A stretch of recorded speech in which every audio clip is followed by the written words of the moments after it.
Frankenstein, Dracula, werewolves, phantoms, zombies, gorgons, mad scientists, abominable snowmen. These are the monsters that they have created. Peter Cushing, Christopher Lee, Ingrid Pitt, Veronica Carson, Oliver Reed, Madeline Smith, Barbara Shelley, Michael Gow, Hazel Court, Bartine Beswick. These are the people that faced the horrors.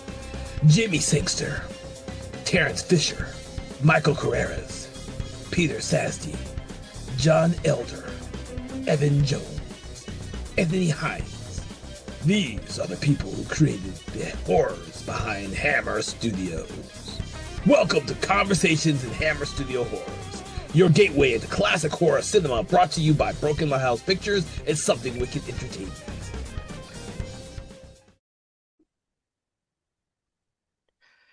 Hello, everyone, and welcome to Conversations in Hammer Studio Horrors. I'm your host, Kevin L. Powers. I'm also the owner and operator of Something Wicked Entertainment and Events, and I want to welcome you to our podcast, in which I and my special guest discuss an individual Hammer Studio horror film, and we kind of take it apart, piece by bloody piece, in order to give you an outlook on exactly why we like or loathe this particular film. This being said, the film that we are talking about today, we're going to really sink our teeth into. And it has to be Taste the Blood of Dracula from 1970. And to talk about this film with me, I have my esteemed colleagues, Mr. Dave Watkins and Mr. Thomas Tinnerello. I want to thank you both for joining me on our show today. Good to be here to talk about another Hammer horror film. It's Hammer time. I was actually waiting. I'm surprised. Yeah, I'm a little surprised when you brought that up. But okay, it's Hammer time. I do give Thomas credit for that. He came up with it first. I don't think Hammer enthusiasts really appreciate it though. Because some of them just need a little bit more humor in their lives. Sometimes you do need a little humor in your lives, because there's very little humor contained in the film we're discussing today. Oh, I was laughing the whole time, man. I don't know about you. There's some parts that are kind of funny, actually. Oh, Jesus. So, because none of us actually were around when this movie, well, not around when this movie was released, I do want to ask you each, what were kind of your impressions of this film when you first saw it, and how did you first see it? We'll start with you, Thomas, today. Oh, me? Thank you, Kevin L. Powers. So my first blush with this movie at all was I'd seen pieces of it on Cinemassacre's Monster Madness with James Rolfe of the Angry Video Game Nerd fame on his channel Cinemassacre, because he did a Hammer Horror-thon at one point where he did reviews of all the Hammer Draculas, all the Hammer Frankensteins. I don't think he did a Hammer Mummy-thon, but it was definitely he did all the Hammer Frankensteins and Hammer Draculas. So I knew about this movie from that. And then a few years later, I went and got from Target, I think, a 4-film Dracula DVD set called Four Film Favorites Draculas, plural. Yep, I got that one. That's how I came across it too. Yeah. Any self-respecting Hammer fan probably has this in their collection.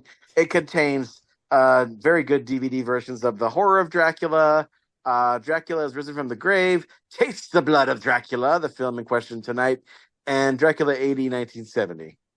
So it's got all the essential Draculas from Hammer that you could possibly get. I think I would say essential. It's just the four they had rights to. So.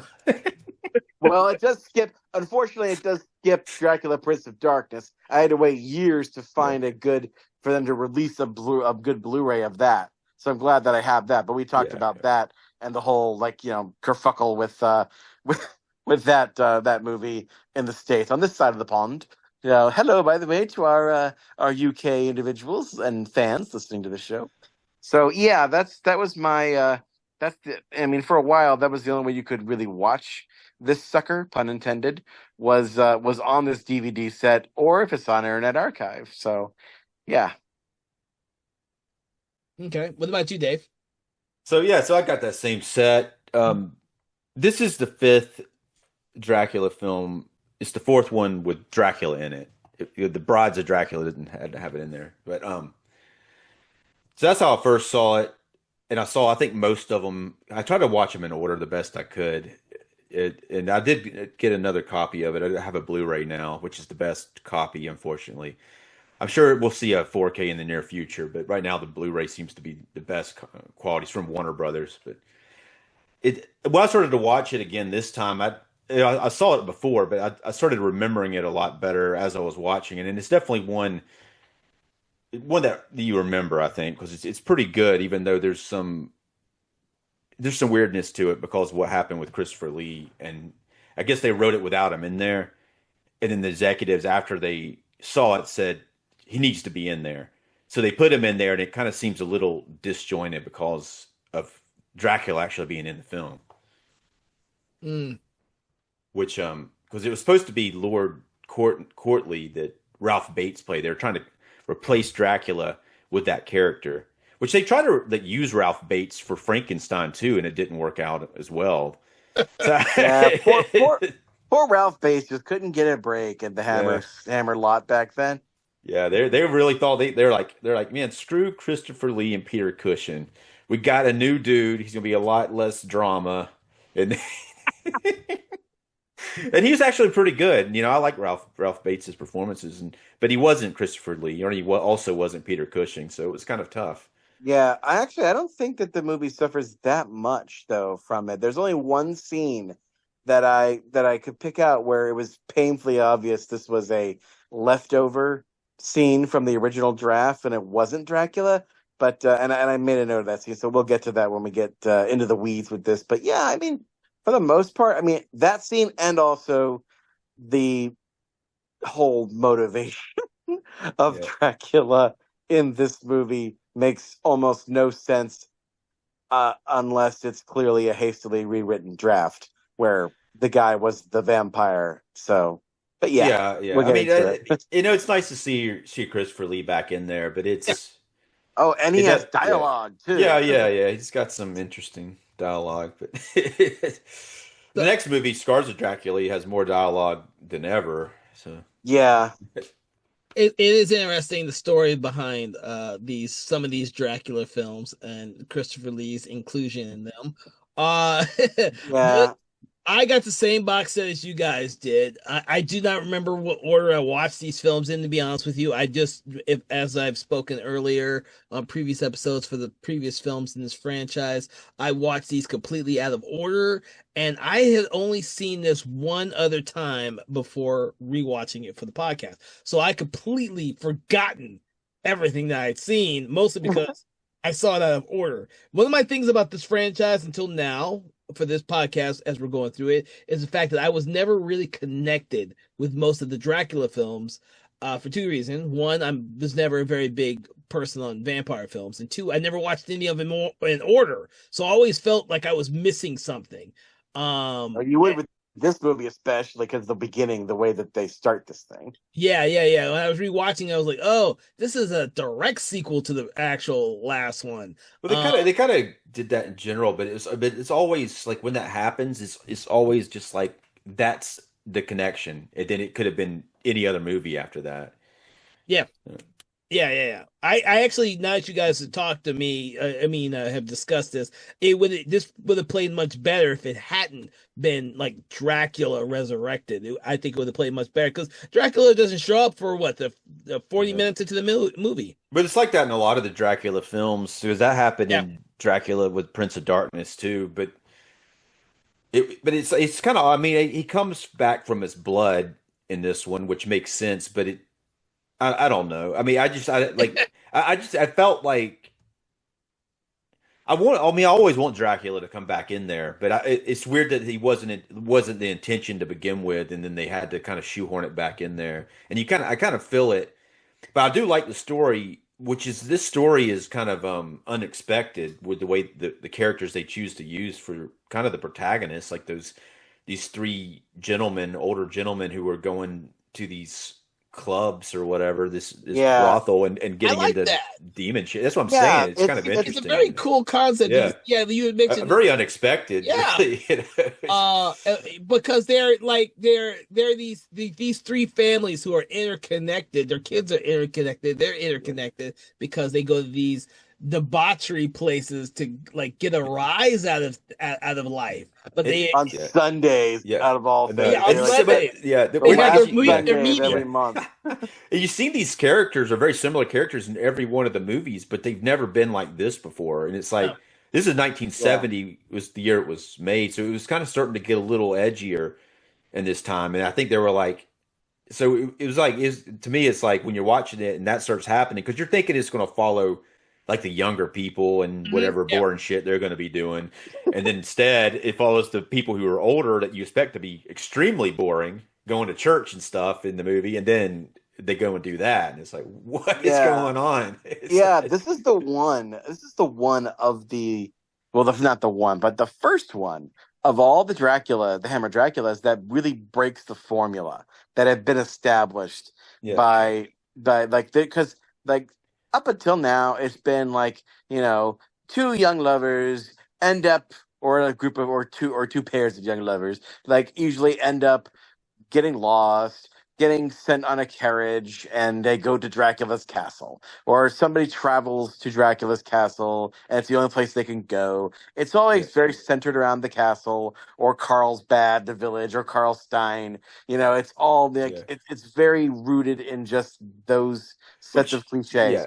But all that, I mean, I love all that quaint stuff, but at the same time, it's kind of cool that they went a different route because they went a weren't expecting it. Yeah, very different route for this one. Yeah. You don't even see Dracula's castle in this one.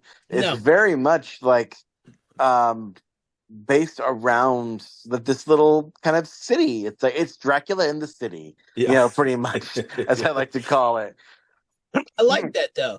Me too. The thing is, I like the fact that this one, once it gets to the village, the first thing we see is everyone getting out of church, and then of course the so-called place that they go to resurrect Dracula is an abandoned church. Yeah. It's got a desanctified chapel. Yeah. Yes, I like that. I like that a lot. I thought that was very creative and different.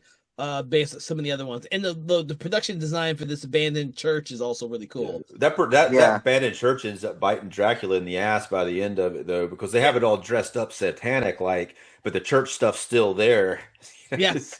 Yeah. So to avoid confusion for those out there who may have not seen this movie, I'm just gonna lay out the basic plot briefly, and then we'll get into more stuff. By the way, I just want to say before we start, I feel like I don't know about y'all, but I feel like this is probably the best title of all of the Hammer Draculas. Yeah, it makes sense. Yeah, Taste the blood. They taste it. Yeah, taste the blood of Dracula. Well, one person tasted all right. Well, it's it's funny how they all like they're like all supposed to do it, and then it's like they're like, oh, just okay, one guy. Oh, yeah. But that's like I mean, it's that's such a cool scene too, because you got these guys in there who are all on board with it, but when they get down to the point to the hammer, they're like chicken out. Yeah, they chicken out. Luckily for them, because yeah. So like Dave was saying earlier, this movie does concern. Although I would argue whether or not these guys really are the protagonists, because I feel like when I rewatched this movie, which I really enjoyed the rewatch of this more than I thought that I would, but I feel like this movie kind of doesn't really have a central protagonist because there's not really a consistent point of view. I agree. I mean, I really because the teenager characters are really the heroes, or the guy is, but it's kind of like the guy. And what's his name? Paul. The guy? Paul, of course. Another Paul. There's another. What else?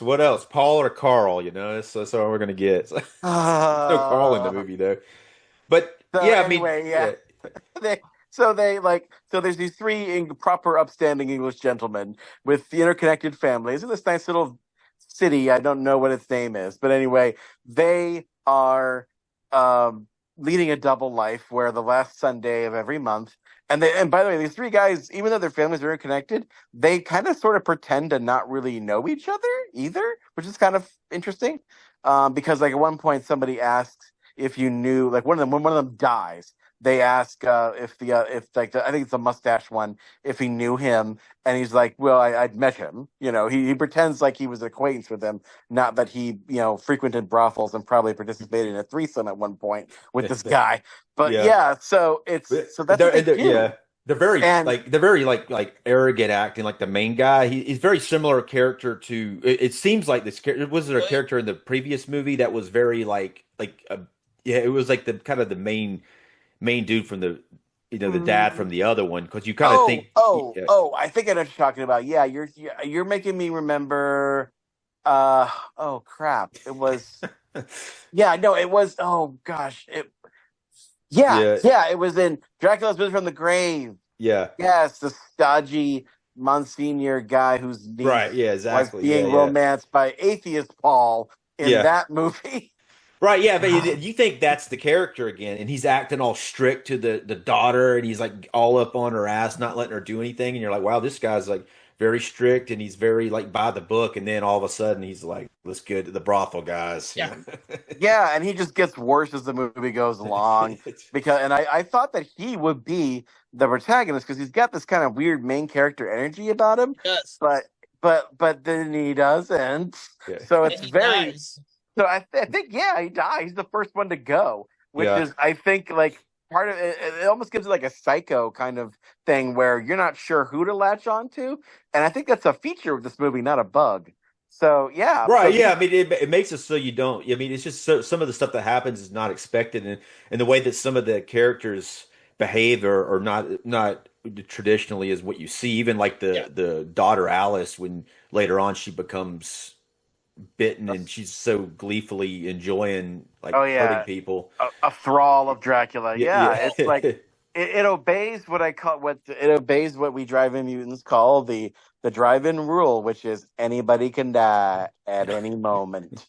But yeah, so these three guys are bored basically, and then all of a sudden, for no apparent reason, this young guy bursts into their almost orgy, and he's just like, it seems like he wants to buy one of the girls there, but they're in the middle of something with them. They're having this little, dancing girl with a snake, a boa constrictor around her.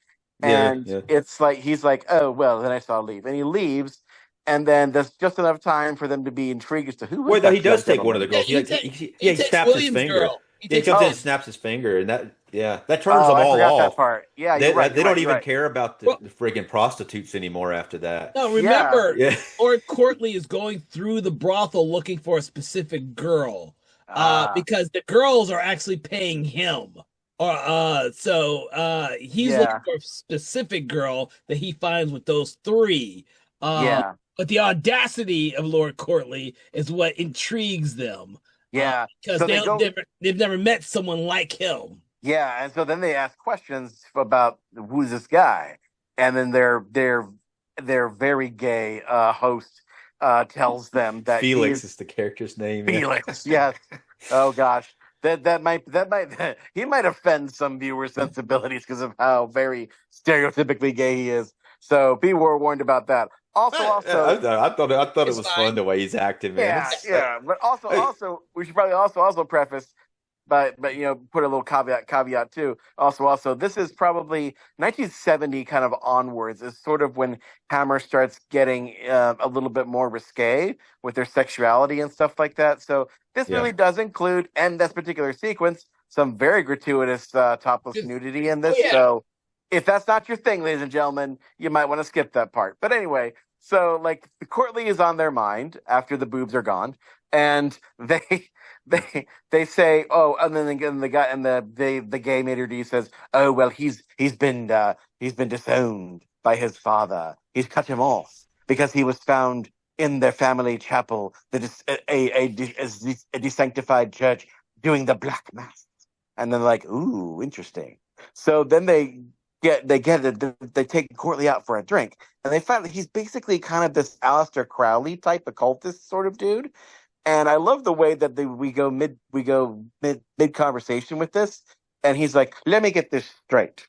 You Just lays it all out. Yeah, yeah. You basically are three outwardly upstanding English gentlemen who pretend to be all moral and high and mighty. Like, well, I wouldn't say put it that way. And you have also been going to the brothels and doing everything, all the finer things in this life, and you are bored. And so now you want me to show you something you've never experienced before. And like, well, yes. And then he gives us brilliant little line like, how far are you willing to go? I like that. Yeah. But what he says after that is the most fucked up part, because then he says, "Would you be willing to sell your souls to the devil?"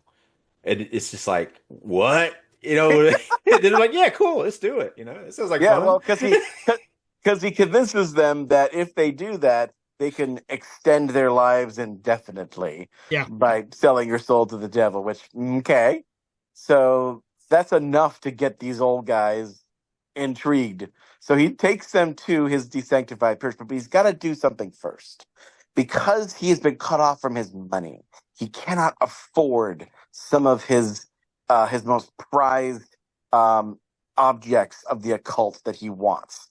And for this ritual, he needs something very specific. Mhm. And then that takes him to something that we haven't mentioned yet, which was the cold open to this movie, where you see a shop owner, but if you've seen the cold open, this guy was this guy who goes around, Europe looking for cool things, and the guy is played by Farouk Assault's father in Willy Wonka and the Chocolate Factory, the guy who sells nuts. And he's like, oh, look at this snow globe I got in Karlstad. And he's in the carriage. I love this sequence, too, because I promise I'll get back to the movie proper, but this sequence is so funny, where he's in the carriage with these two weirdos. And one of them is like so entranced with the snow globe that he basically like, gimme. And then they throw him out of the carriage. Yeah. With See, I his feel, stuff. yeah. He's kind of dressed like a priest, one of them, and then the other guy's like got some kind of hardcore autism Yeah. going on, and then yeah, it's hilarious, and they just like it's like such a hilarious way to open the movie. Yeah, it's Yeah, so random. yeah, And then yeah, he's lost in the woods in what's obviously very bad day for night, but would have been better if they didn't take away the hammer blue filter. But anyway, he's there and he hears a horrible scream. And he goes to the source of the scream, like you do, and finds Dracula impaled on that wonderful cross from from the previous movie. And he witnesses Dracula melt on that cross, yeah. and the blood goes down, and he turns into this red powder. And we find out later, you don't see it happen at first, he's collected this red powder and the clasp that has Dracula's name on it and Dracula's cape. So Courtly apparently wants to buy these elements. And he can't do it because he needs money. So he gets those three guys from the Mutual Hedonism Society, basically, and they all pitch in to buy Yeah. it. But this is kind of interesting. I thought the price of it is 1,000 guineas, which I looked it up. Like now, a guinea is only worth like 1,000 guineas is 11 cents. But Really? Oh, yeah, man. now, but in that time period, it's somewhere between $1,800 to $1,900. But something happened to the guinea where it's not worth anything anymore. But So basically, it's about $2,000 in today's money is what he oh, has to okay. get. That's kind of disappointing. I thought it Yeah. would be more. So really, like Hey, to that was a lot buy. of money back then, dude. Well, yeah, I But if it was a guess. century before that, in the 1900s, it was worth about $5,000 for 1,000 guineas.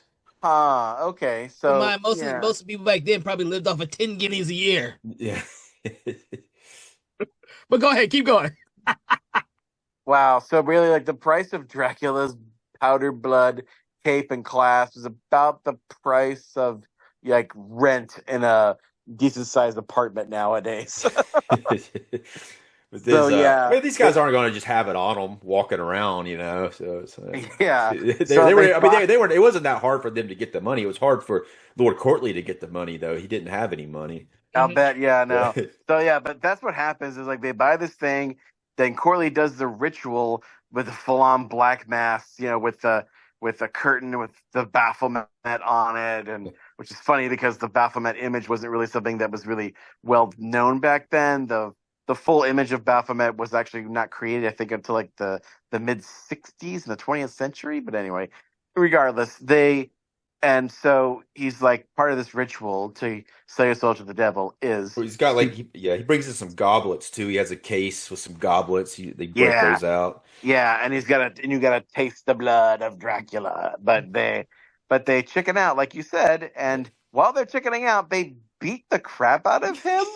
Well, But no, no, what's what, funny no, is, yeah, it is bizarre. But he drinks the shit, and Yeah. then he starts dying. I guess they're scared of him, and instead of going to get help, or I guess they just beat the shit out of him and Yeah. try to kill him, yeah, or so, you know.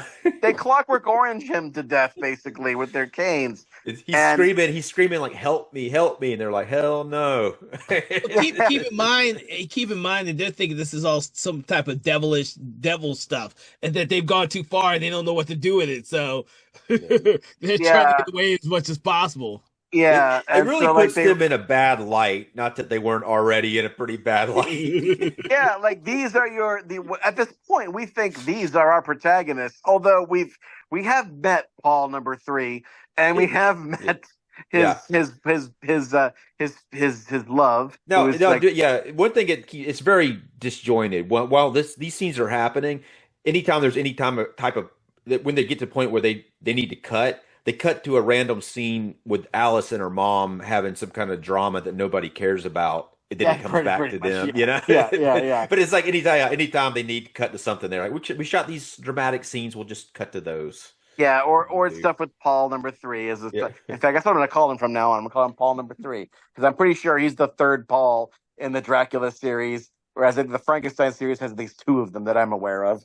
But yeah, so that's that, and that's what happens. And then we have like this. Of course, Dracula rises from the grave in one of the coolest Dracula resurrection sequences ever, and he says, "They have destroyed my servant. They shall be destroyed."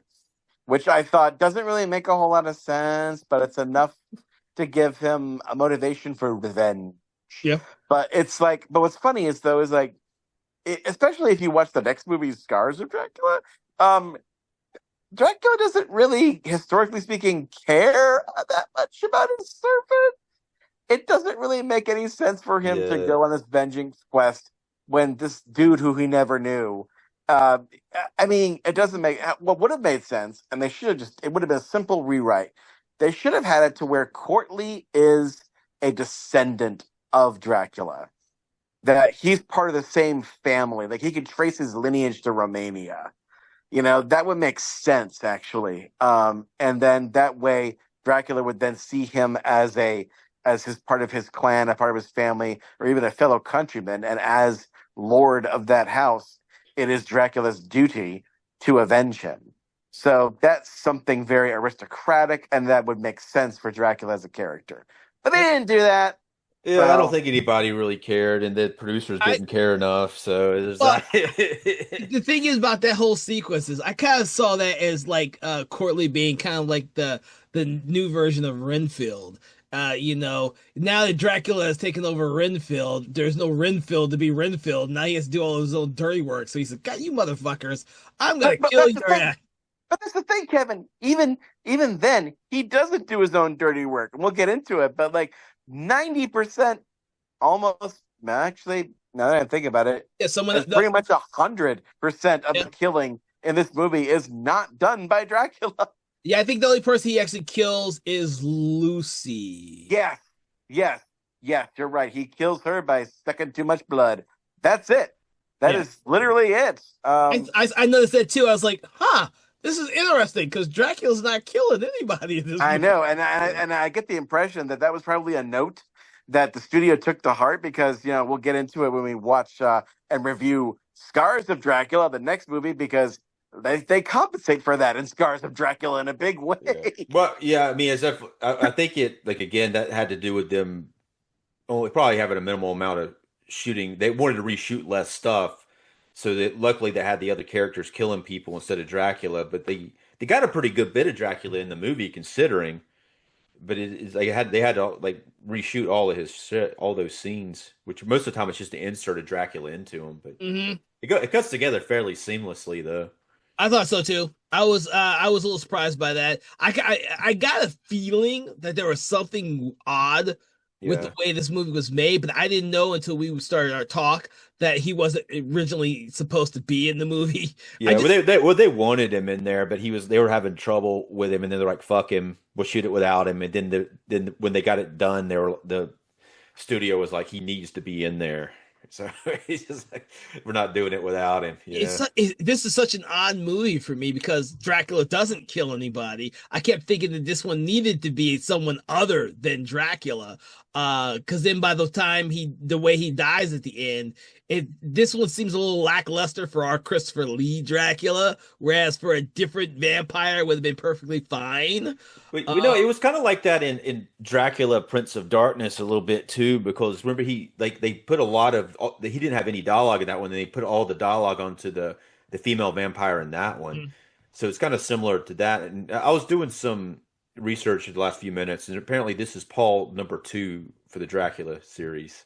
Oh, I stand Yeah. corrected.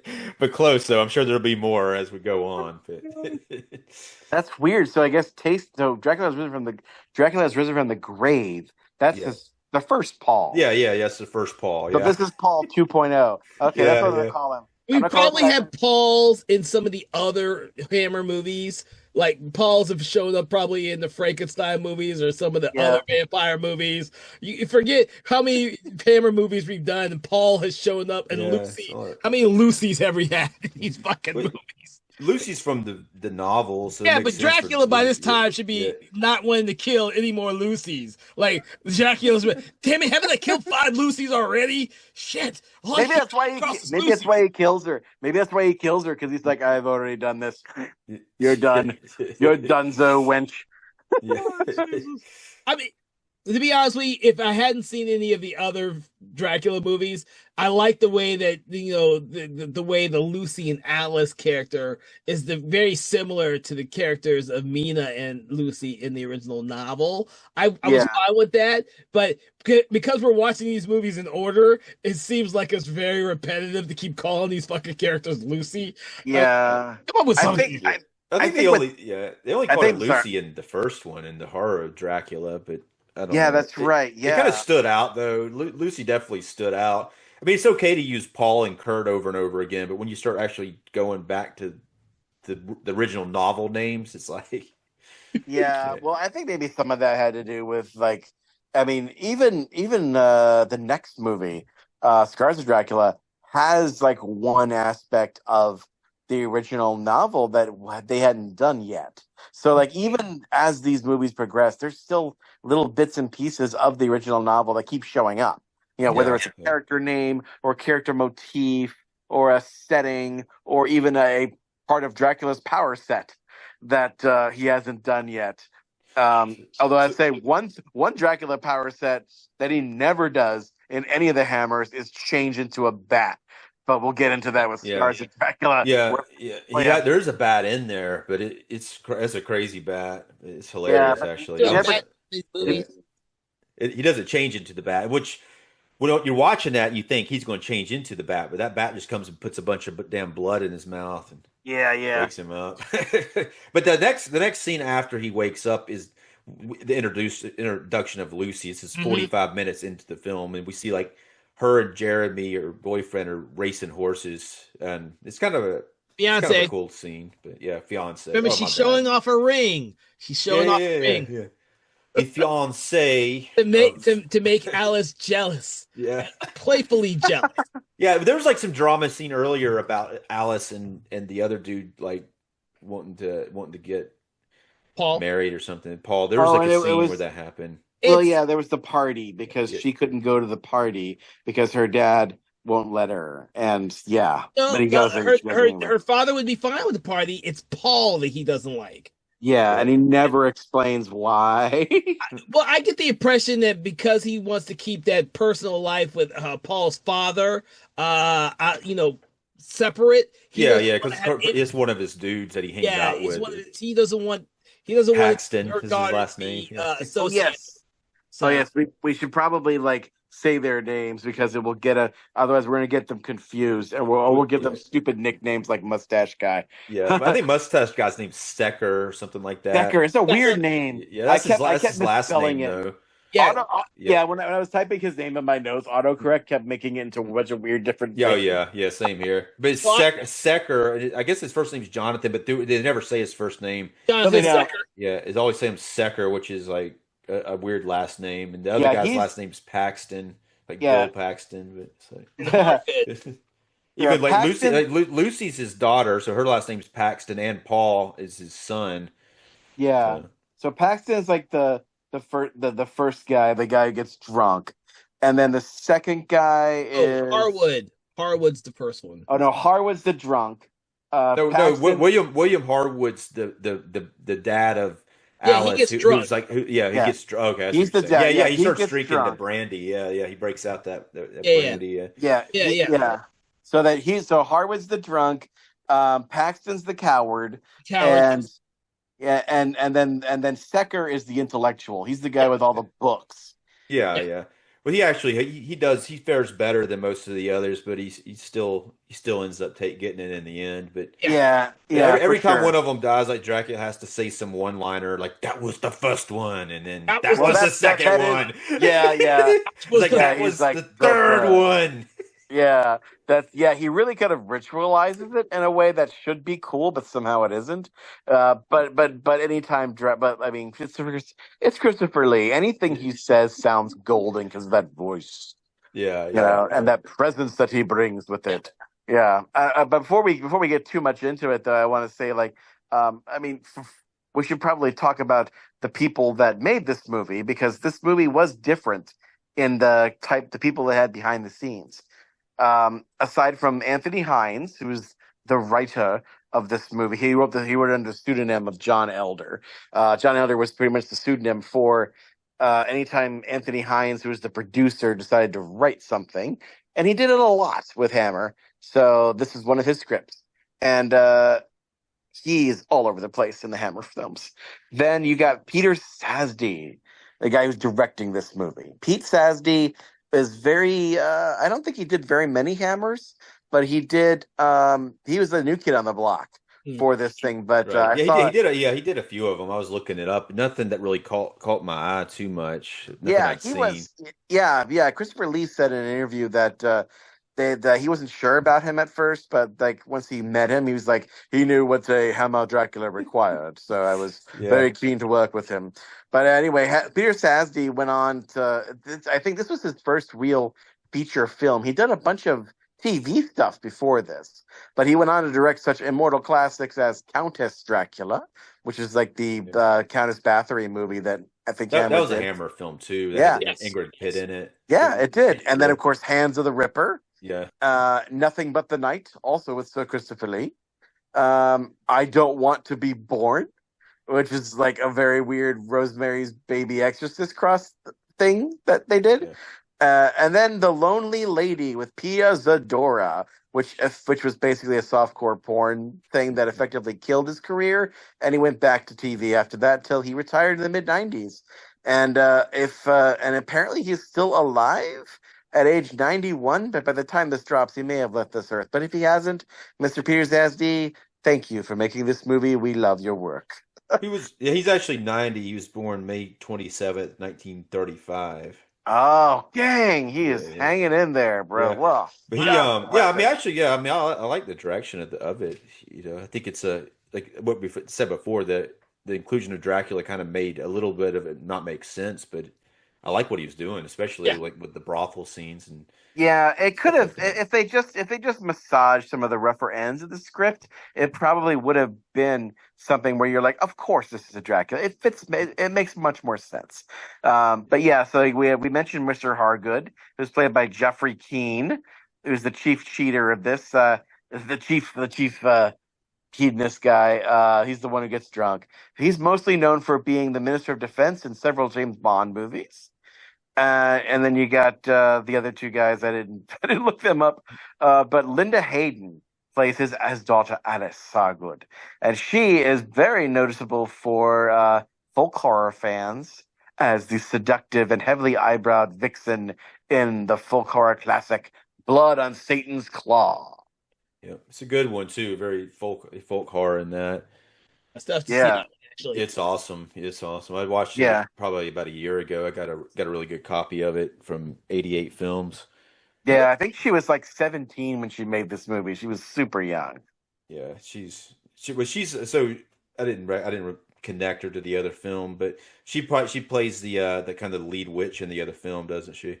Yeah, The she does blood. with the Yeah, super big eyebrows. Yeah. yeah, I yeah, almost didn't recognize her too because I was like looking yeah, at her face and I was like, she's giving me like yeah, real like Amanda yeah. Seyfried vibes, and I Right. like not connecting the two. She's really good in Blood on Satan's Claw, but Oh yeah, she's I liked her. I liked her excellent. in, yeah, I liked her in this too, especially like when she becomes a vampire or a vampire apprentice. She's like really having a good time. So's the actress that plays Lucy. Yes. Yeah, I mean, I Oh like yeah. that back and forth and just how much fun they seem to be having, which is because it's funny how they both start off as kind of prim and proper, and you kind of don't expect it to go that route. Oh yeah, and I love the first kill that she does because like I mean, we make it sound like, and it is. It's like this basically is Dracula as slasher movie. You know, it's very much he's killing people one by one, Hmm. but he's doing it in a way that is very Machiavellian, where his revenge is I'm going to kill these guys because they killed my quote unquote servant, whose basically body he's sort of used to regenerate. Which, by the way, I mean, side tangent here. It makes me wonder what would have happened if they had tasted the blood of Dracula, because Ralph Bates's Courtly tastes the blood of Dracula, he dies, and then his body kind of gets cocooned, and then the cocoon cracks open and Yeah. like an egg, and bam, there's Yeah. Dracula's face It, with solid red eyes, and it looks bad and amazing. Totally, Yeah. and then that's how he comes back to this earth.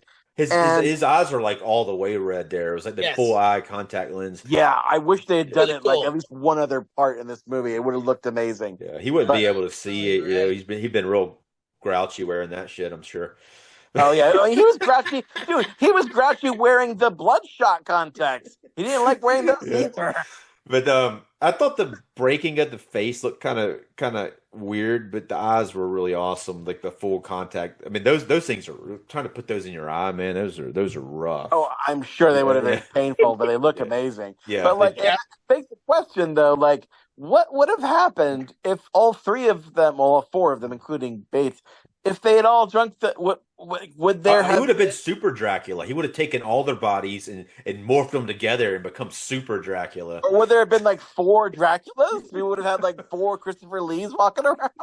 Is that what would have happened? Yeah, I don't know. Holy shit. Yeah, I mean, I don't know if it could be more than one, but Or would they that would have be all like? weird. Wouldn't Or, it? It's or would it have like, been even weirder, where like they're all like there's like clones of Dracula? Basically, you got four Draculas, and they're like there can be only one. They would have yeah, they fought wouldn't each get other. along. They would not get along. It's It'd like, be like all the multiple Chucky dolls in the Chucky television series. yeah, yeah, There's just a whole bunch of them. His right. spirit's just splintered. Yeah, that's kind of cool when they did that on the series. But yeah, when we're talking, what is it, Leprechaun in Space, where they had an opportunity to do that, and Oh they yeah. didn't do it. But it's But yeah, like so he goes to kill Hargood, and what leads up to that though is very disturbing because Hargood has just gone spiraling out of guilt for killing or being part of the killing of Courtly, and they're all paranoid about someone finding the body, but then they realize nobody's ever going to go there because nobody goes to this chapel. which is kind of funny though if you think about it. Like if there's a chapel that's abandoned, some kids are going to go in there at Well, some that's what they point. thought. They're like some Yeah, tramp yeah, will go in there, but yeah, he's not going to tell anybody, and no one's going to yeah, believe of some yeah. tramp. Yeah, You but know? but still though, like if someone goes in there and sees a body, they might go. They're probably going to go say something, even if it is a tramp. That they may like, you know, it'd just be. I mean, their logic's kind of funny, but it's funny how they're acting too. And then you think they would just go back and deal with the body instead of like doing what they're doing. So Yeah. Well, eventually they do go back. yeah, Two of them do, but we'll get to that when we get to that.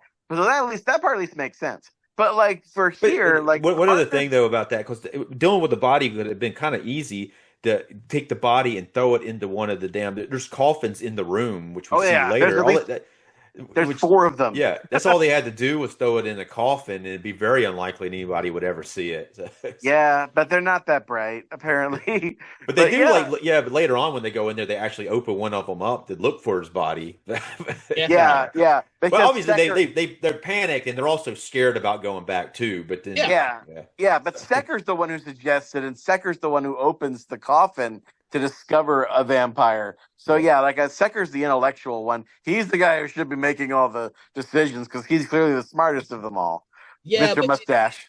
yeah, but it's good to have William being like the Hargood being like the leader for us as an audience member for the first part, because we end up really hating him because of the way he treats his own daughter and Paul. Yes, especially Yeah. yeah, And then when he's yeah. drunk, He's and when he so wants drunk. to do to his daughter, I was like, And Jesus. yeah, you're right, but it doesn't excuse it. I mean, he finds out No, that she went to the party without his permission, and he's like, "I'm going to whip you, Alice. I've never whipped you since you were a Yeah. child, but I'm going to whip you now." But the way that he does it is yeah, very almost pedophilic. yes, You yeah, know, It's kind of it, it's kind of funny yeah, though. I mean, it's funny that he busts and he keeps kind of chasing her. It's almost like he's like really chasing her. He comes out after. One thing I did write this down. This is a confrontation of where he confronts Paul at the door. Paul asks him, "Why do you hate me?" And he's like, "What have I done to offend you?" And he says, "You don't have to do anything to offend me," and then just leaves. yeah. But that's kind of like, I guess his, like what Kevin said. I think that the true reason is that he's Father. friends with his Yeah. dad, and yeah, yeah. I think you're right, but yeah, I wish they. I don't know. Anyway, that is probably what it is. But But like, keep in mind that when we talk about these three characters, the Hargood, Paxton, and Secker, like even when Secker goes to Hargood's house after he's dead and he encounters Paul, Paul and Jeremy know each other, but they don't see. It was Paul's first time actually meeting Secker himself, the father. So you get a yeah, sense that these kids know each other, but the fathers don't know the kids. Like there's two separate lives that these young people versus old people are living, which makes it really interesting to watch the movie because we're shown two different sets of characters. yeah, yeah, I think it's interesting that exchange too when he's like when he says you don't have to do anything to offend me, just screw you to him. It's kind of, I mean, that's a kind of sucky thing to hear from your girl you want to marry's dad. Yeah, He's not yeah, letting you in, and it's like it's a really frustrating thing to hear. And so it's kind of a cool thing, and it kind of puts tension there in the scene, even in the script, even though we don't ever get a true answer. But the true answer doesn't really matter. The true answer is the dad's an asshole in general. It's like, and the thing is, we already know that it doesn't matter if he gets his answer or not. He's gonna go to her bedroom window anyways yeah, yeah, and call after her because he's already done it before. yeah, You yeah, know? yeah. And yeah. And it's just, because yeah, he's so just just gross in that moment, and he's like he's got and he's done so much bad at this point. He's been so bad to everybody. I found myself like almost feeling like excited to see him get killed because like I wanted to see him die at this point, and he's chasing her through the garden. He's like, "I'm going to whip you. I'm going to whip you." We've already seen Dracula in the garden, so we know it's coming, and we think Dracula's gonna get him. And then he sees Dracula, and then all of a sudden, out comes Alice with a shovel. Bang! the funny thing is that after he sees Dracula, he's still trying to whip her anyway. He's really wanting to whip the shit out of her. And even though he Yeah, sees this other dude there who's a witness, he still tries to do it. But then he's drunk anyway. But then, yeah, it's pretty cool though. She hits him with a shovel and the side of the shovel, not like, so it cuts into his face. It's kind of a cool appliance on his face. yeah. It looks like a stab wound into the skull with a Yeah. shovel, and then Plus, we're he not leaves. expecting that from Alice either. Even if No, she is taken over by Dracula, we're not expecting her because she's the one we all see and we all actually like. We see her as kind of like our main female character, and she kills her own father. This is a darker movie when you, Yeah. you know. He Yeah, says, but yeah, Dracula's like, he tells her now, and she hits him, and he's like, the first. the first. Da, da, da, da. Yeah, yeah. Yeah, Then in the next scene, we see the Inspector Cobb for the first time, played by like Hammer regular Michael Ripper, who's in Uh-huh. most of the films. I Yeah, know. I think We've spoken about him so often. Yeah, I think the last thing I saw him in. Oh, wait a minute. Isn't he in the next Dracula movie as yeah, like I'm the pretty sure he is. I innkeeper? think he was in the one before this one too. Yes. Oh gosh, Yeah, I think yes. he was the in the next one. He got a big part. He's like the innkeeper in the next one. Yes, he's got a lot of dialogue in the next one. Yes. Yeah. But here, he says looks at he's playing this inspector. He looks at the body and he's like, "It's nasty, very nasty." Is that? He's a typical incompetent cop in most British horror movies. Yeah. He just doesn't care, and frustrating Paul 2.0. Well, Like nobody yeah. cares. Well, I don't know. It's like, he's very incompetent here, but I don't think they're usually incompetent. I mean, it's like he doesn't want to get involved hardly, and he hardly is. But he does appear a few times. But he definitely doesn't want to get involved, and he tries to push whatever it is onto somebody else. But yeah, usually the cops when they show up, they usually try to do something. But he's trying to avoid doing anything. Yeah, as he's best he avoiding can. doing it. Yeah. Yeah, but he's just doesn't care. He's like, yeah, it's clearly not bad open shut case. But this compels Secker and Paxton eventually to go back to the thing. And this is the one scene when they're talking about this after Hargreaves' funeral, where this is the one scene that I mentioned earlier that feels like a holdover from the previous script, because they're all about trying to figure out what's going on, and that's when they say it has to be Courtly. Courtly, he's come back. He's come back to kill us. Yeah. Yeah. Which he did come back until they changed it to Dracula. They were right. Yeah. So yeah, that clearly says to me that was probably the scene that they didn't bother to change that much. Yeah. Although if you think about it, there's really no reason for these guys to think that it's literally Dracula who's come back. Yeah. No. I think even with Dracula back, that dialogue still makes sense. You know, it would have been really weird had they jumped to Dracula and said that. That would have been weird. Yeah. Yeah. Even though the audience it probably wouldn't even have noticed it, but logically, it wouldn't have made sense. Yeah. I was going to say this though about after the inspector's like introduced. There's a scene. He goes inside and he looks at the brandy and he's thinking about snagging it. And then Paul comes walking in and he acts like he wasn't going to do it real quick. It's kind of funny. He's like, then it's like then they notice that Alice is missing. It's like Paul's like, where the hell's Alice? Yeah. See, there is humor in this one, guys. Yeah. There are some funny stuff here. Yeah.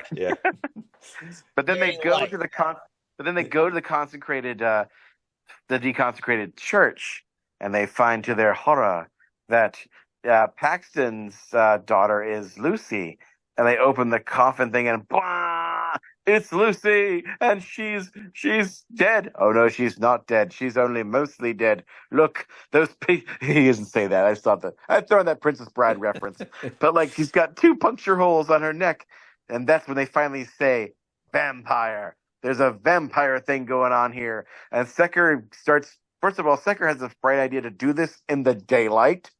And, Yeah. and secondly, we've got to get a piece of wood. We've got to drag it through her heart. And then Paxton just flips out and draws a gun on him and shoots him. Like, you can't do this to my daughter, and shoots him in the arm.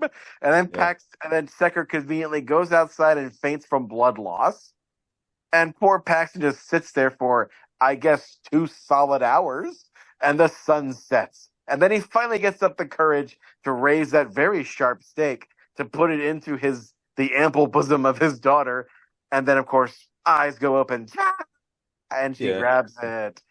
And then what follows, ladies and gentlemen, is the first and maybe only time I can think of in the history of vampire movies where a vampire, or in this case 2 vampires, gang up on a human and stake a human through the heart.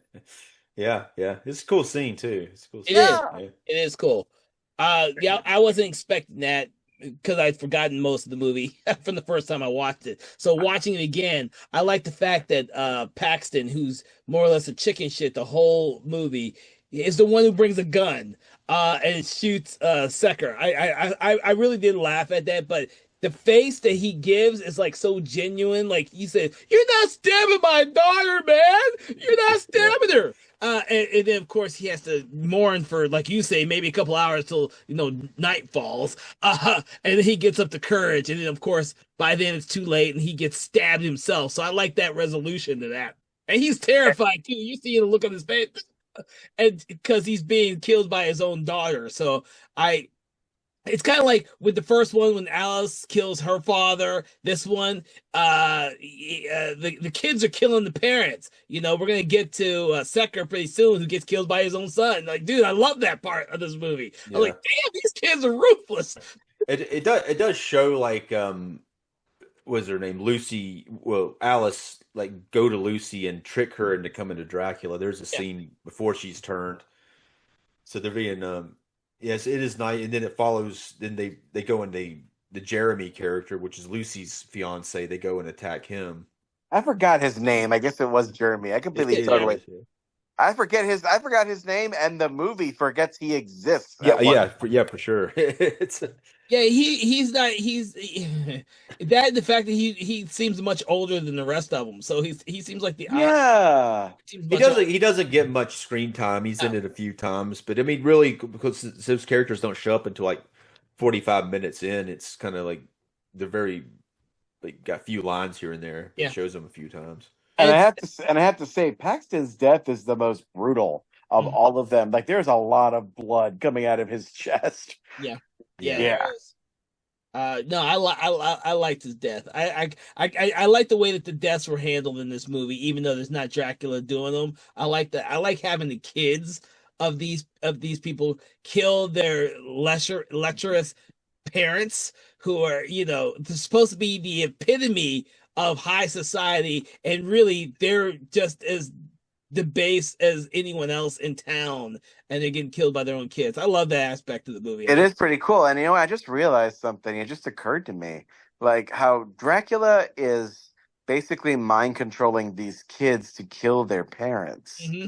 And I thought to myself, it's 1970 this movie has come out. Is maybe this sort of a subtle commentary on the Manson family murders?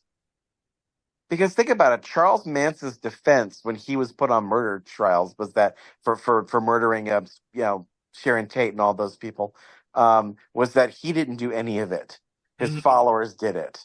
In fact, they weren't even sent there to kill those people. They were sent to deal with Phil Spector, the guy, the record producer who cheated Manson out of a record contract. So his whole thing was like, I didn't do it. And then later on in jail, he's like, I never killed anybody. I just had to think it.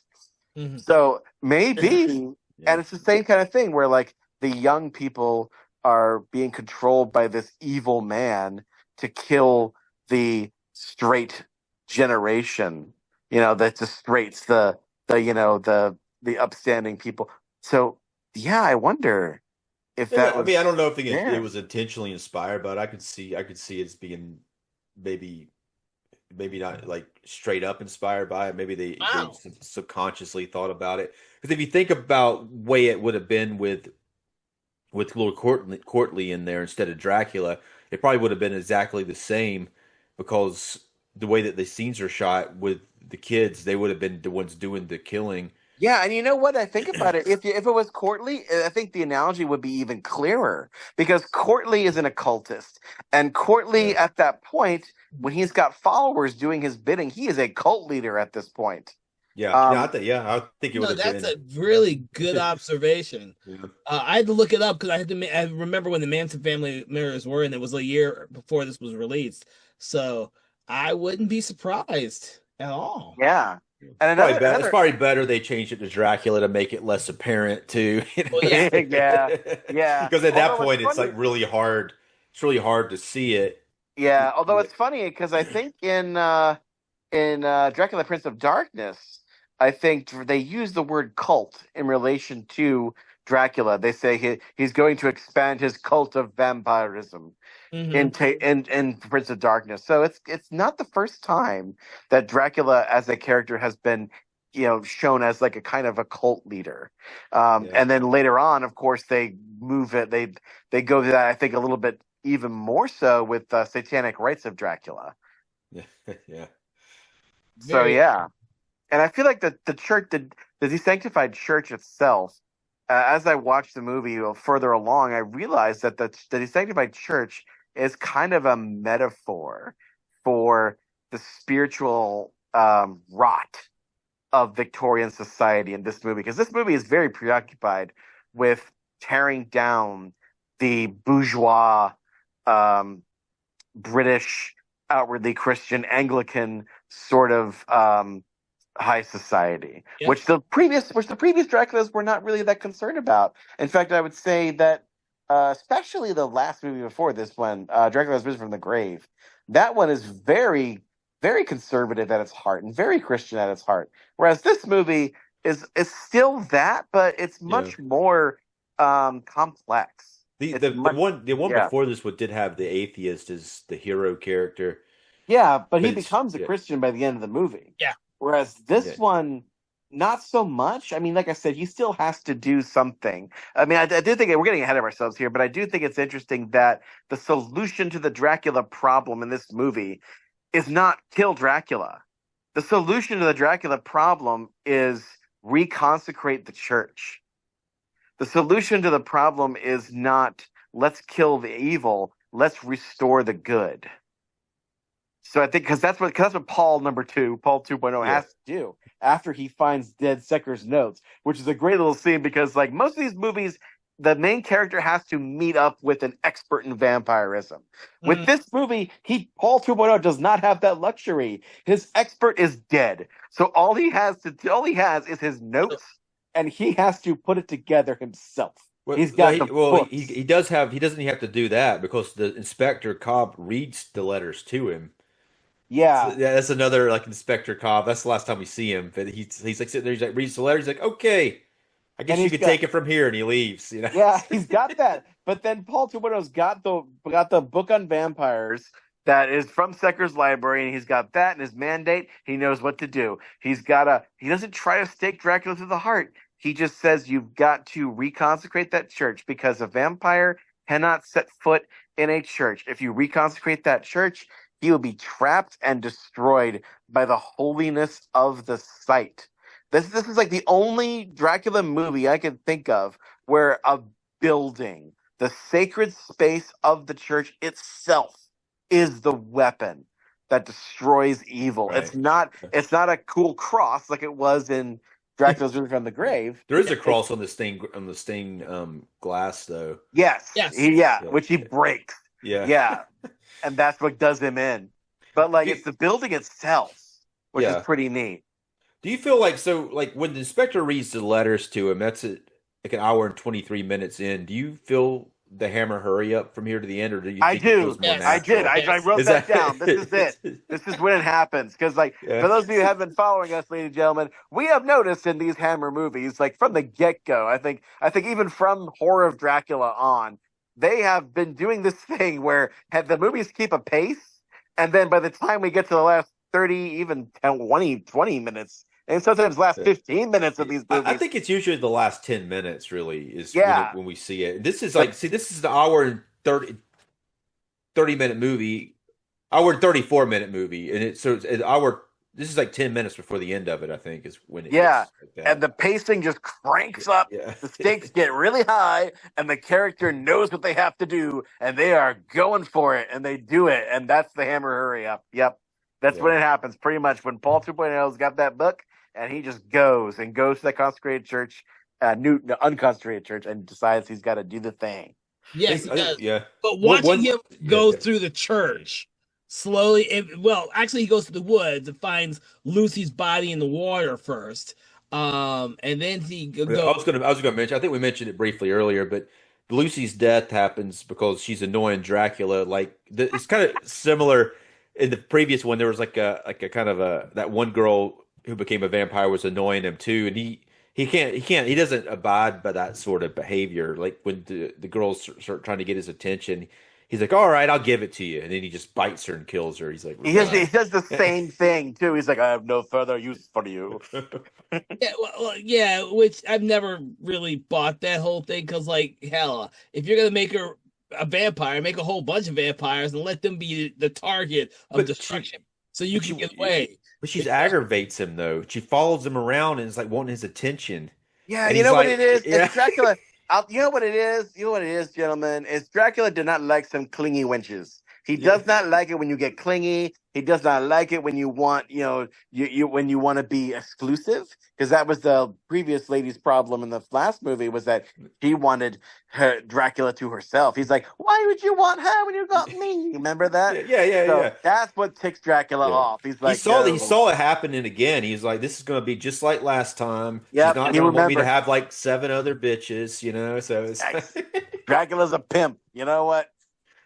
well, if he Dracula just is a if pimp. he should have kept Jeremy as his thrall and got rid of her. Oh, dude! I'm glad you mentioned that because, like I said, this movie straight up forgets Jeremy exists No, because that's he because gets right taken after to an asylum. what? He gets taken to an asylum after he's caught for murdering his father. When? Well, I missed that dialogue. Did they say that? Yeah, the inspector says that they Oh, arrested oh Jeremy. yeah, I missed it too. But I yeah, That's missed why yeah, it too. we don't see him anymore. Yeah, when he's talking to Paul, he tells him about what happened to Jeremy. Well, dadgummit, I missed that entirely. I thought the movie just forgot that he existed because he would have been very useful later on when Paul 2.0 is trying to reconstitute the church to have not only Ash or not Ash, but Alice, Alice, and you got a dude too. You'd have Alice vampire and blonde haired, Jeremy. Jeremy vampire. Dracula doesn't think ahead sometimes. He just thinks with his emotions. He's like, this Yeah, girl's annoying. I'm going to kill her, even though she could help him later. This other dude, he could have helped him too, but he figured he'd just set him up and let I him go think to you're jail. right.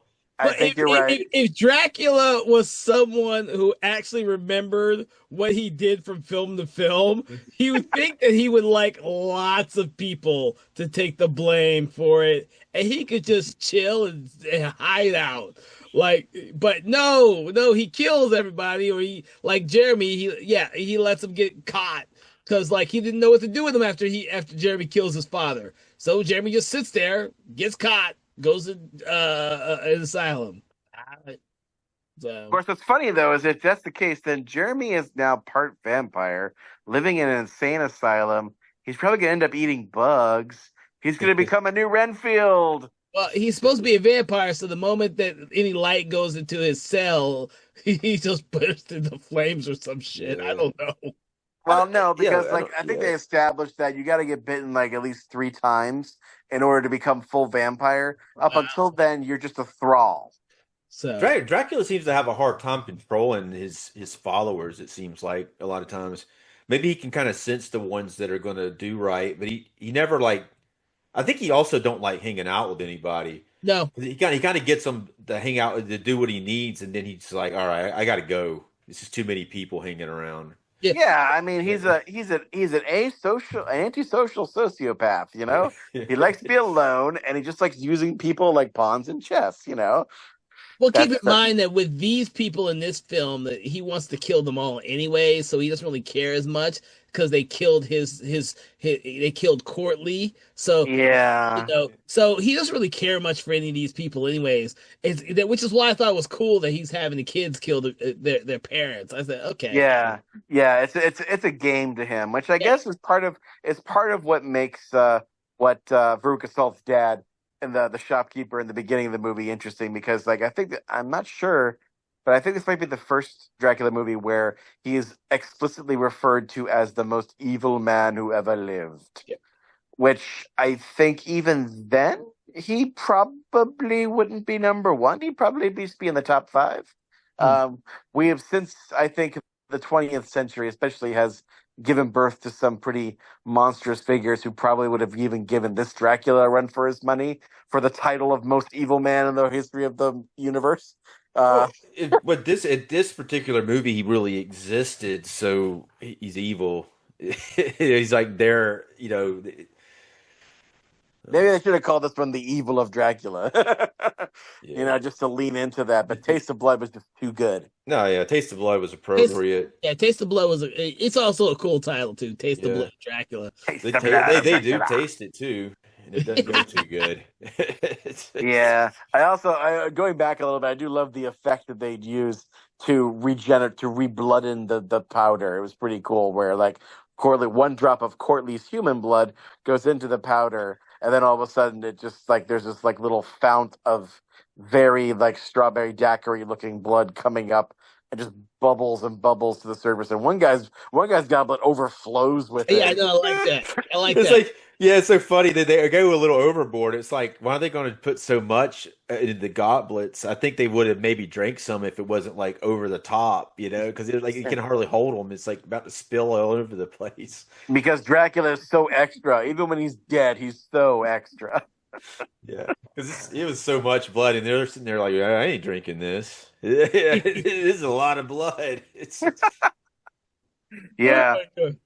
But Yeah. like you were saying earlier, Dave, how like his servants don't really do that great because like at one point like what's his there's only Alice left, and then Paul 2.0 comes in and he confronts Dracula face to face after he's set up the new candles. He's destroyed the satanic stuff, and he's about to like reconsecrate. He's smart. He put a cross over the door so that Dracula can't get out. Yeah. And he's face to face with Dracula, and there's a super cool scene where he's got a big old golden cross with this like mirrored edge of it, and it glows. Yeah. It has the glowing cross thing, and he's like, you can choose good or evil now. He's not under your control anymore. And that's when, he like abuses her, and then she's like, I'm not with you anymore. And that's when Alice kind of turns on Dracula. And he says, "Yeah, here's what it's a false." Alice says, "Take me with you, master." And he's like, "I have no further use for you." It's like, and now she's the jilted lover. It's like, dude, it's like Dracula. Just like say that later after the fight. It's like you could do all that shit later when there's nobody else, but the Paul's still there. It's like Dracula doesn't know when he doesn't have use for somebody. He has no idea when that is. He just like once somebody like starts getting clingy, he's like, "You're done." Yeah. Yep. But it is a little distracting. She's like, "Take me with you, master," and he's like, "I'm trying to fight this dude," and you're like saying this stupid like "take me with you" thing, Get out of my way, woman. Probably would have been he goes towards her. He's like, "I have no further use for it." He goes towards the door, and he's like, "Son of a bitch, there's a cross on the door." He's like, I was about to leave. And he's like, I was about to leave, and it was like going to be my awesome exit after I said, "Screw you, ho, I'm leaving." And then he goes to the door, and he's like, "Cross," And then he decides to like take apart the organ and throw the pipe organs at them like spears. It's like, yeah, what's up with that? I mean, he's like, that was funny. Organs. Okay, yeah. that part was funny because one of the pieces gets stuck in the freaking chandelier, and I just started laughing my ass off. But that's kind of what causes he actually kills himself because he accidentally he pulls the stained glass himself by doing all that, like having a hissy fit, Oh, I don't think that was an accident. I think he did that just out of like satanic rage. Yeah. But then like that's when he sees the church in his own mind reconstructed to its former holy glory. Yeah. And blood starts seeping from all of his pores. Yeah. And that's when he just does a swan dive right onto the altar, and he's back to red powdered dust. Yeah. So I'm not familiar with any of why that happens exactly. Why he sees the whole fucking church go back to the way it originally was, and then falls on a piece of cloth. And there's like something over the stained glass window, and it gets pulled down when he's having his hissy fit, and suddenly there's a cross there in the stained glass. Yeah. And he breaks that, which causes him to die. Which is it is a hammer hurry up moment. There's no denying that. Okay. But they had to do it. They had to in the movie. We're over an hour and 30 minutes. It's just like 3 minutes longer than normally. Yeah, I think what it is technically speaking, the moment that that Paul 2.0, the moment that he did the reconsecration, which by the way, I don't really know the the Anglican or Roman Catholic, whatever kind of like rules that you have to do in order to reconsecrate a church. I guess it's just light some candles and pray and put a cross on the floor, and He that's it. changed there were black candles and he changed them to white and he took like the black altar thing off and they put like a white one there. So Yeah, yeah. So I guess they changed it from black to white. That's what you I, got to do. I mean, y'all out there in the sound off in the comments, if you're Catholic or Anglican and you know the answer to this question, please tell us in the comments. Like, what do you have to do to reconsecrate a church? Because I'm pretty sure it's a little bit more involved than what Paul 2.0 does in this movie. But Yeah. technically speaking, after he was done with that, technically Dracula should just burst into flames the moment that was done. But he doesn't. So they have to like do a thing where Dracula is his own undoing. So breaking a stained glass window is just as good as any other thing.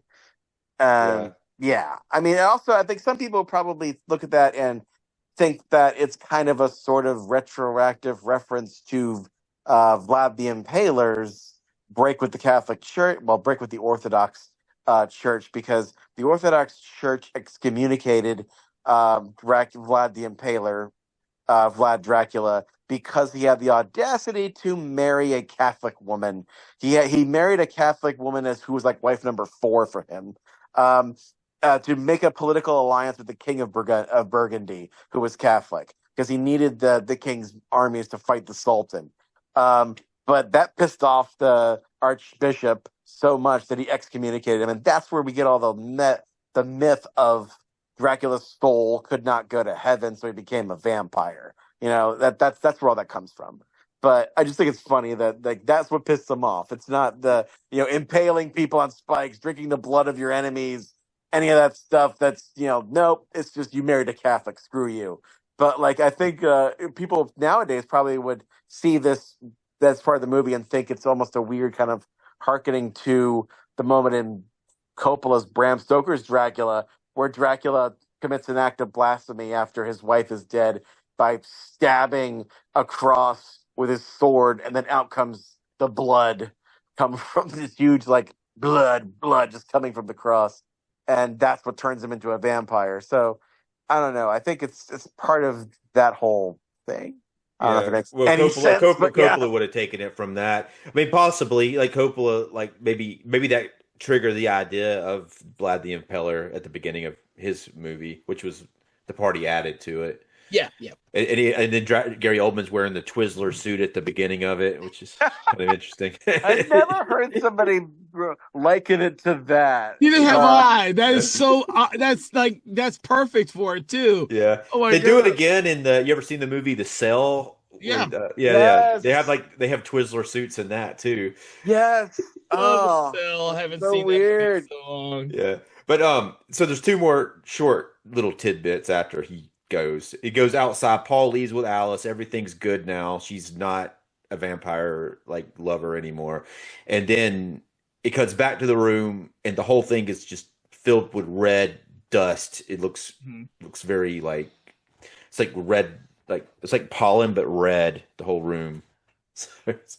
Yeah, it's weird. It's. I kept expecting. You know what I was expecting, because I was like, this movie just.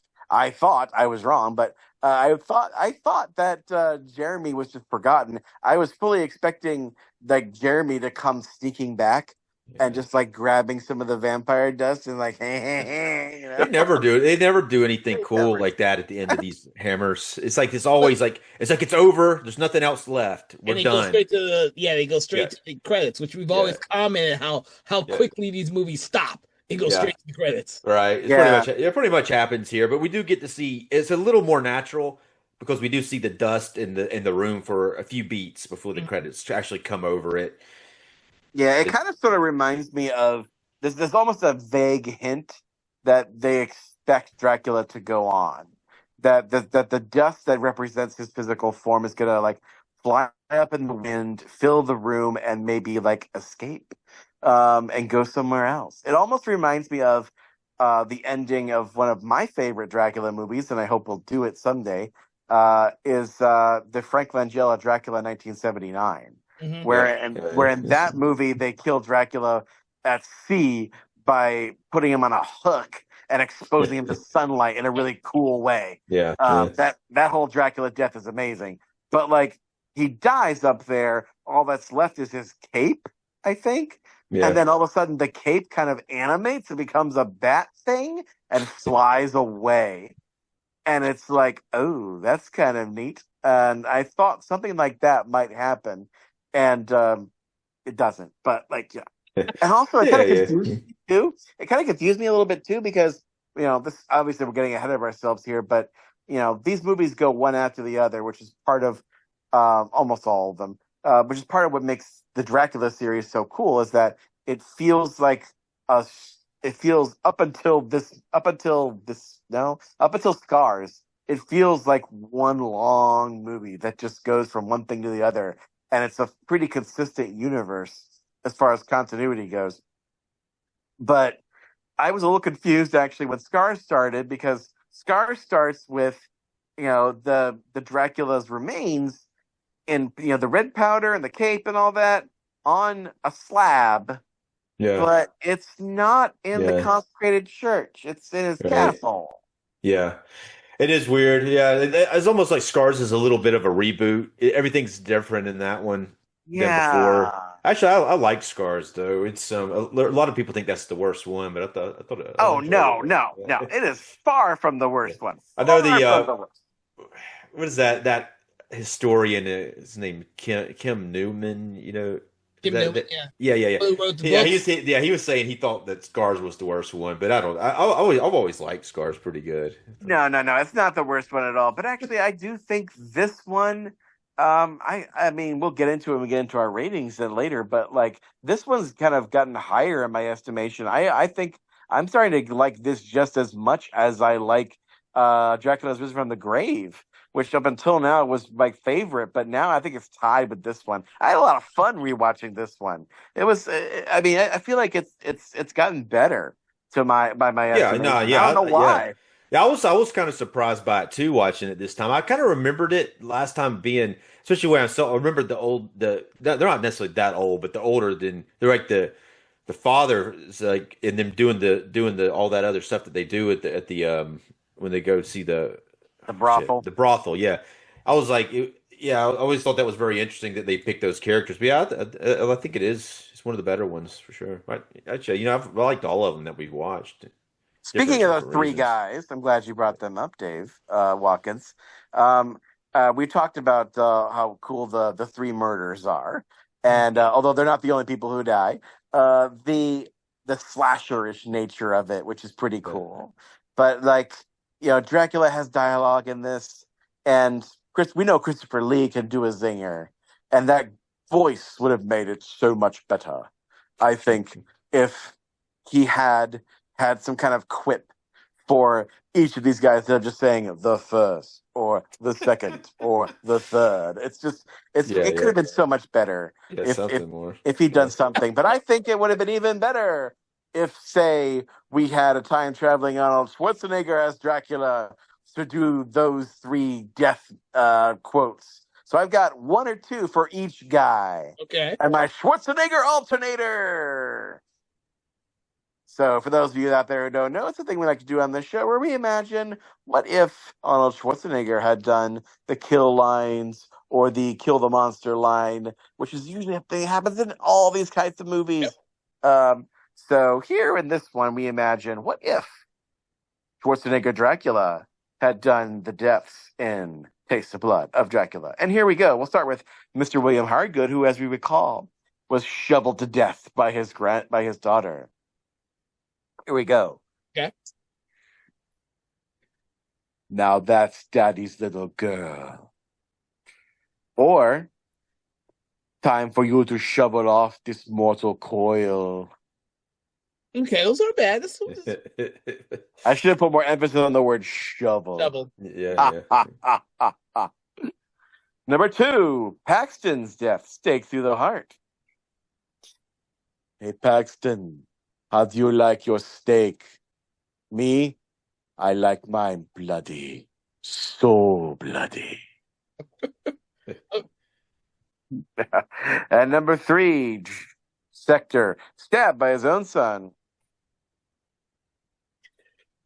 Hello, Sector. Doesn't it suck when your sons turn out to be such a disappointment? Or, Okay. hello, Mr. Sector. It suddenly occurred to me you don't actually know who I am. You're expecting this courtly fellow to show up. Please, permit me to introduce myself. I am Count Dracula. And don't you frack with Drac. Jesus. It would be cool for him to finally reveal who the hell he is. It's very. Yeah, I just realized while I was writing, I'm like, wait a minute, you don't actually know who he is. Because yeah. So, okay. Also, I love that I came up with "Don't frack with Drac." That should be on a T-shirt. Yeah, you should sell that one. Don't frack with Drac. Yeah, well, our fans for the show might want that T-shirt, so you might have to. I don't know about that T-shirt. We need to start making merch. Okay, so guys, is there anything else you would like to talk about in regards to Taste the Blood of Dracula? Let's get into these ratings. Let's rate this thing. All right. So for everyone listening, what we love to do is we love to rate the film between 1 and 5. 1 being poor, 5 being amazing. But what we like to do is we like to take an quote or saying from the film to attribute to our rating. So, guys, what is your rating for this film, and what object, quote, or saying are you going to attribute to your rating? And we're going to start off with you, Dave. I'm going to go with the Bloody Goblets, and I'm going to give it 3.5 bloody goblets. Okay. Dang it, you stole mine. Yeah, hell yeah.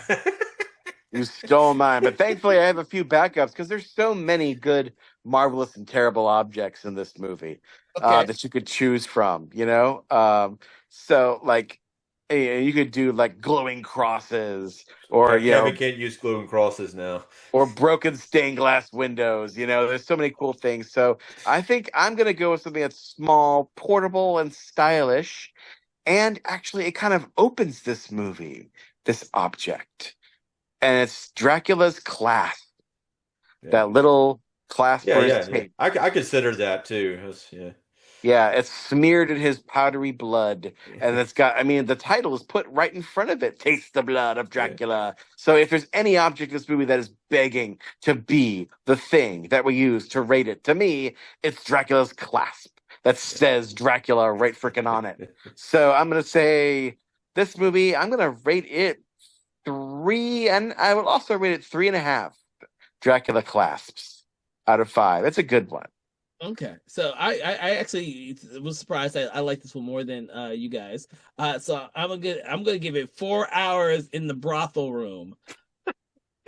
4 hours? You said 4 hours? That's gonna be an expensive brothel trip. Yeah, yikes! It's gonna be like 1,000 guineas probably. These 3 guys can afford it.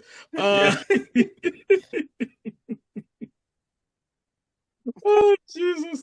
All right, guys. Everyone out there, I hope that you really enjoyed our conversations for this film.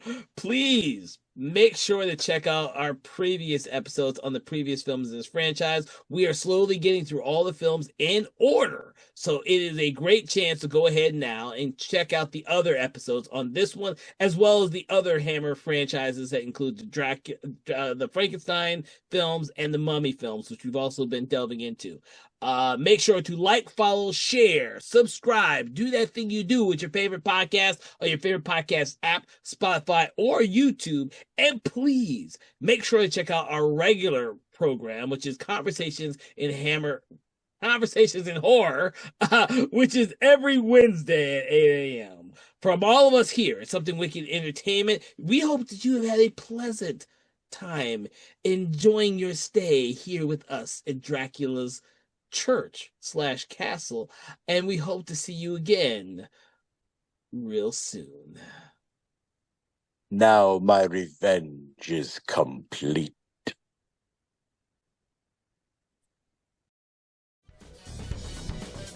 Conversations in Hammer Studio Horrors is a Broken Lighthouse Pictures and Something Wicked Entertainment podcast. It is hosted by Kevin L. Powers, original music provided by Dusty Ellison, produced and directed by Kevin L. Powers. Our executive producer is Kelly A. Inoka. This podcast is produced in Gwinnett County, Georgia. Conversations in Hammer Studio Horrors is part of the Conversations in Horror podcast franchise and is copyright 2025 Broken Lighthouse Pictures. No part of this program can be used without express permission from Broken Lighthouse Pictures.